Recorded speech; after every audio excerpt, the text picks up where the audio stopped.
आज हम सीखने वाले हैं वज्र गुणन विधि, जो दो चर वाले रैखिक समीकरण युग्म को सॉल्व करने की एक बीजगणितीय विधि है। इसको सीखने वाले हैं। तो पहले हम लोग x का मान और y का मान निकाल लेते हैं कि कैसे होता है, x का मान कितना होता है अगर हमें व्यापक रूप में दो चर वाले रैखिक समीकरण युग्म दिया हुआ हो तब, और उसके हिसाब से हम देखेंगे कि ये आता कैसे। आपको पता है यही वज्र गुणन विधि है। तो आप जानते हैं कि ये दो चर वाले रैखिक समीकरण का व्यापक रूप है। हम क्या चाहते हैं कि विलोपन विधि से इसमें x का मान क्या होता है और y का मान क्या होता है वो निकाल ले। ठीक है, व्यापक रूप में ही x का मान और y का मान निकाल ले, फिर देखेंगे कि कैसे ये होता है वज्र गुणन विधि से। तो इस वीडियो को पूरा अगर आपको समझना है वज्र गुणन विधि को तो देखिएगा पूरा वीडियो को, निश्चित रूप से आपको पूरा समझ में आएगा। ठीक है, देखिए हम क्या चाहते हैं पता है आपको, हम चाहते हैं कि विलोपन विधि से x और y का मान निकाले। तो अभी अगर मैं x का मान निकालना चाहता हूँ तो मुझे इन दोनों के कोफिशिएंट को बराबर करना ताकि y कट जाए। तो उसके लिए क्या करते हैं, इसके कोफिशिएंट से इसमें मल्टीप्लाई करते हैं और इसके कोफिशिएंट इसमें करते हैं ना, और फिर सेम साइन है तो घटा देंगे। तो लिखेंगे समीकरण एक गुना, देखिए एक में b2 से करेंगे ना, गुना b2 माइनस 2 गुना b1 से, मतलब समीकरण एक में मैंने b2 से गुना किया तो करिए गुना a1 b2 x plus b1 b2 y plus c1 b2 बराबर 0 इंटू b2, 0 ही हो जाएगा। फिर 2 में हम b1 से गुना करें तो b1 से कीजिए तो क्या होगा, a2 b1 x plus b1 b2 y plus b1 c2 बराबर 0। फिर घटा रहे हैं तो साइन चेंज कीजिएगा, साइन चेंज कीजिए, b1 b2 प्लस में b1 b2 माइनस में y वाला कट गया, बचा क्या a1 b2 x minus a2 b1 x। देखिए यहाँ पर plus c1 b2 minus b1 c2 बराबर 0 हो गया। अब यहाँ से x दोनों में से कॉमन लीजिए तो क्या होगा, a1 b2 minus a2 b1। यहाँ देखिए ये माइनस में है ना, उधर जाएगा तो प्लस में हो जाता है, b1 c2 हो गया। ये देखिए b2 c1 लिख सकते हैं, इसको गुना में तो उल्टा भी लिख सकते हैं ना, तो b2 c1 माइनस में हो जाएगा क्योंकि इधर प्लस में ये b2 c1। अब यहाँ से आप x का मान निकाल लीजिए क्या होगा, b1 c2 minus b2 c1 upon a1 b2, ये वाला इधर जाएगा ना भागा में, इधर गुना में x के साथ इधर भागा में आ जाएगा, तो a1 b2 minus a2 b1, ये हो गया आपका x का मान।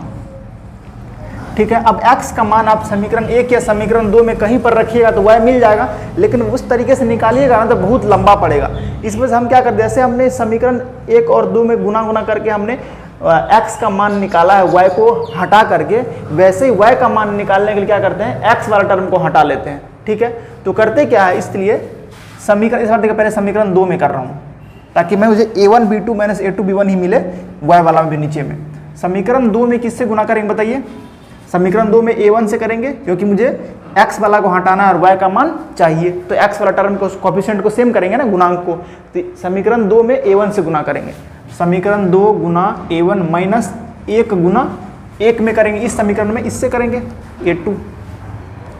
यही तो आप करते थे विलोपन विधि में। तो यहाँ पर स्टैंडर्ड रूप में व्यापक रूप में लिखा हुआ है समीकरण 2 गुना a1, तो इसमें a1 से गुना करेंगे तो a1 a2x plus a1 b2 y plus a1 c2 बराबर 0। समीकरण 2 में हमने a1 से गुना कर दिया, अब 1 में करेंगे a2 से, तो a1 इसमें कीजिएगा a2 से, तो a1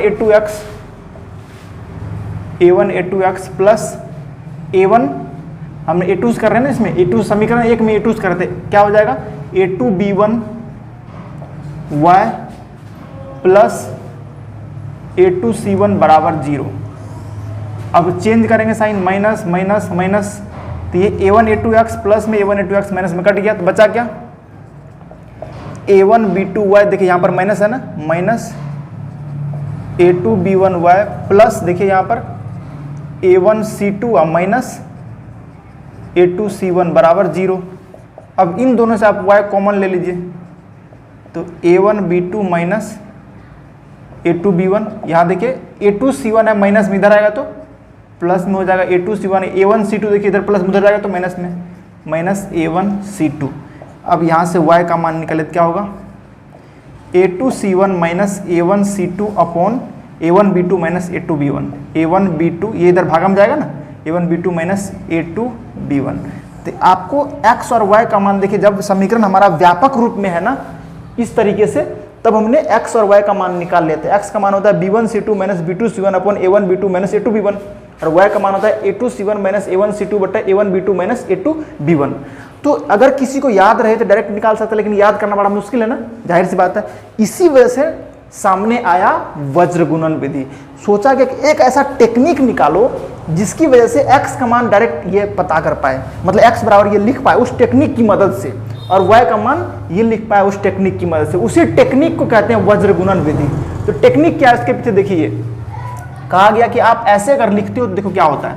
कहा गया कि ये जो x है ना, अब देखिए उससे मैं ये बना रहा हूँ, इस वाले चीज से मैं ये x का मान निकालता हूँ और ये y का मान निकालता हूँ। बड़े ध्यान से देखिएगा।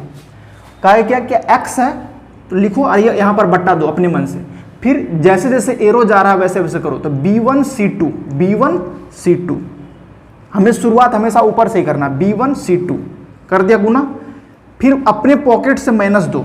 क्यों? देखिए यहाँ पर सब जगह माइनस है ना, यहाँ भी माइनस है तो माइनस ही देना है। माइनस अपने पॉकेट से दिया, फिर यहाँ से जहाँ आ गए खत्म, फिर यहाँ से यहाँ जाइए क्रॉस कैंची की तरह, माइनस B2C1। अब बराबर हो गया। अब y पे आओ, y बट्टा, देखिए B2C1 यहाँ पर खत्म किया ना, तो फिर यही शुरू करेंगे C1A2 y बट्टा, y के नीचे में तो y बट्टा C1A2 माइनस C2A1 बराबर, यहाँ पर 1 लिखा हुआ तो 1 बट्टा, यहाँ देख खत्म के C2A1 पे यही शुरू करेंगे A1B2 माइनस A2B1 ये आपको मिलेगा। जैसे आपको वज्र गुणन विधि से हल करने के लिए कहेगा ना, तो आप हमेशा ये चीज लिखोगे, ठीक है, ये लिखोगे, फिर यहाँ से आगे बढ़ोगे। फिर देखिए इसको आप मान लो A, इसको मान लो B और इसको मान लो C। अब A और C को सॉल्व करो फ्रॉम, मतलब समीकरण मतलब A तथा C से, ऐसे लिख सकते हैं आप, A तथा C से जैसे सॉल्व करो तो क्या होगा, x बट्टा B1C2 माइनस B2C1 बराबर 1 बट्टा A1B2 माइनस A2B1 होगा। अब इसको इधर भेजिए तो गुना में आ जाएगा, ऊपर में क्रॉस गुना हो जाएगा, तो x बराबर क्या हो जाएगा, B1C2 माइनस B2C1 बट्टा A1B2 माइनस A2B1, ये x का मान हुआ। देखिए तो इस टेक्निक की मदद से x का मान वही मिला ना जो हमने यहाँ सॉल्व करके निकाला। देखिए सेम चीज़ मैच कर रहा है ना, ये मान और ये मान सेम है ना, तो ये तो यहाँ तो हमें पता है कि ये तो सॉल्व करके निकाल बिल्कुल सही है, और ये टेक्निक भी वही चीज़ दे रहा है x का मान। इसीलिए इस टेक्निक को रखा गया और नाम दिया गया वज्र गुणन विधि। क्यों? क्योंकि क्रॉस गुना करते हैं तो इंग्लिश में बोलते हैं क्रॉस मल्टीप्लिकेशन मेथड, इसीलिए वज्र गुणन विधि नाम पड़ा। अब आपको y निकालना है तो फ्रॉम समीकरण B तथा C से लिखिए, समीकरण B तथा C से, B तथा C सॉल्व किया क्या होगा, y बट्टा C1A2 माइनस C2A1 बराबर 1 बट्टा A1B2 माइनस A2B1। तो यहाँ से अगर आप y निकालते हो तो आपको क्या मिलेगा, y बराबर ये उधर आके ऊपर में गुना हो जाएगा ना, C1A2 माइनस C2A1 बट्टा A1B2 माइनस A2B1 हो जाएगा y का मान। तो x और y दोनों का मान निकल गया यहाँ से। तो देखिए ये दोनों वही चीज़ था ना जो हमने सॉल्व करके लाया, वो इस टेक्निक से आ गया। इसी टेक्निक को कहते हैं वज्र गुणन विधि, ठीक है। अब देखिए आपको सर मुझे कैसे पता होगा ये टेक्निक, तो मैं आपको बताता हूँ कि वो टेक्निक कैसे याद कर रही है। अभी आपके दिमाग में छप जाएगा टेक्निक कैसे याद करते हैं। देखो अब हम लोग एक बात समझे, बकना, बको मतलब कुछ बोलो, तो बकना से हम एक टेक्निक बनाते हैं बक अब। क्या बनाते हैं टेक्निक, बक अब। तो क्या बनेगा, BCAB, इसको आप क्या पढ़ोगे, बकअब। क्या पढ़ोगे, बकअब, याद रखिएगा ऐसे। तो देखिए क्या करेंगे, पहले B आया ना, तो B आया तो पहले लिख लीजिए B1B2, फिर C आया तो लिखिए C1C2, फिर A आया तो A1A2, और फिर लास्ट में B आया तो B1B2। आपको याद रखना है बकअब, BCAB, बकअब याद रखिएगा। तब ऐसे याद पहले लिख लीजिएगा पूरा इस तरीके से, और बीच में लिखना है। बीच में पहले आपको x लिखना है, फिर y लिखना है, और फिर 1 लिखना है, ठीक है। और फिर क्या कीजिएगा, जैसे आपने ये लिखा तो क्रॉस वाला से आगे बढ़िएगा, हमेशा यहाँ शुरुआत कीजिएगा ऊपर से। तो x बट्टा B1C2 गुना करते जाना है, B1C2 माइनस अपने पॉकेट से देना B2C1 बराबर y बट्टा, यहाँ खत्म किया यहीं शुरू, C1A2 माइनस C2A1। ये टेक्निक है, ऐसे करके आप याद रख सकते हो, बकअब बराबर 1 बट्टा, यहाँ से शुरू करेंगे क्योंकि यहाँ खत्म किया, A1B2 माइनस A2B1, और बाद में जो बताया आपको, इसको A मानोगे, इसको B मानोगे, इसको C मान के सॉल्व कर लोगे, आपका फटाफट सॉल्व हो जाएगा। एक एग्जाम्पल से देखते हैं इसको, बकअप टेक्निक है, याद रखिएगा। एग्जाम्पल एक लेते हैं, मान लीजिए कि क्वेश्चन है 2x प्लस 3y प्लस 5 बराबर 0, 3x प्लस 4y माइनस 6 बराबर 0। ठीक है, तो यहाँ पर फटाफट आप देखिए A1 का मान कितना है, A1 का मान 2 है, B1 का मान 3 है, C1 का मान 5 है, A2 का मान 3 है, B2 का मान 4 है, C2 का मान माइनस 6 है। तो अब यही टेक्निक लगाएंगे बकअप वाला। देखिए BC, पहले B1 B2 लिखेंगे तो 3 4, फिर C वाला तो 5 माइनस 6, फिर A वाला A1 A2 backup, BC AB backup, तो 2 3 और लास्ट में वही B1 B2, मतलब शुरुआत में B1 B2 लास्ट में B1 B2, 3 और 4। सबसे पहले x लिखेंगे बीच में, फिर बीच में y, फिर बीच में 1। अब स्टार्ट कीजिए, ऐसे ऐसे गुना करेंगे तो x बट्टा देखिए 3 गुना माइनस 6 तो माइनस 18 हो गया, माइनस अपने पॉकेट से 4 पंच 20 हो गया, बराबर y बट्टा यहाँ से कीजिएगा शुरू, क्योंकि यहाँ पर ये खत्म हुआ, देखो यहाँ खत्म हुआ, यहीं शुरू करिए। 5 दिया 15 माइनस 6 गुना 2 माइनस 12 बराबर 1 बट्टा यहाँ से कर दिए यहाँ तक, फिर यहाँ से शुरू करेंगे 2 चौके 8 माइनस 3 तिया 9। सॉल्व कर लीजिए, x बट्टा माइनस 18 माइनस 20 माइनस 38 बराबर y बट्टा माइनस माइनस प्लस, तो 15 प्लस 12 27 हो जाएगा, बराबर 1 बट्टा 8 माइनस 9 माइनस 1। तो यहाँ सॉल्व कीजिए, आपको क्या मिलेगा, x पहले इसको a मान लीजिए, इसको b मान लीजिए, इसको c मान लीजिए। तो a तथा c से बहुत आसान है वज्रगुणन विधि। क्या होगा, x बट्टा माइनस 38 बराबर 1 बट्टा माइनस 1, तो माइनस से माइनस कट गया तो क्या हुआ, x बराबर क्रॉस गुना कीजिए 38 हो जाएगा, ये आपका आंसर। और उसके बाद क्या कीजिएगा, फ्रॉम समीकरण b तथा c से, यानी कि b तथा c से आगे सॉल्व करना है। b तथा c से सॉल्व भी क्या होगा, y बट्टा 27 बराबर 1 बट्टा माइनस 1, y बट्टा 27 बराबर 1 बट्टा माइनस 1, क्रॉस गुना कीजिए 27 गुना 1 हो जाएगा 27, तो y बराबर 27 है, नीचे में माइनस 1 है तो आप इसको ऊपर भी ले सकते हैं, तो माइनस 27 हो गया।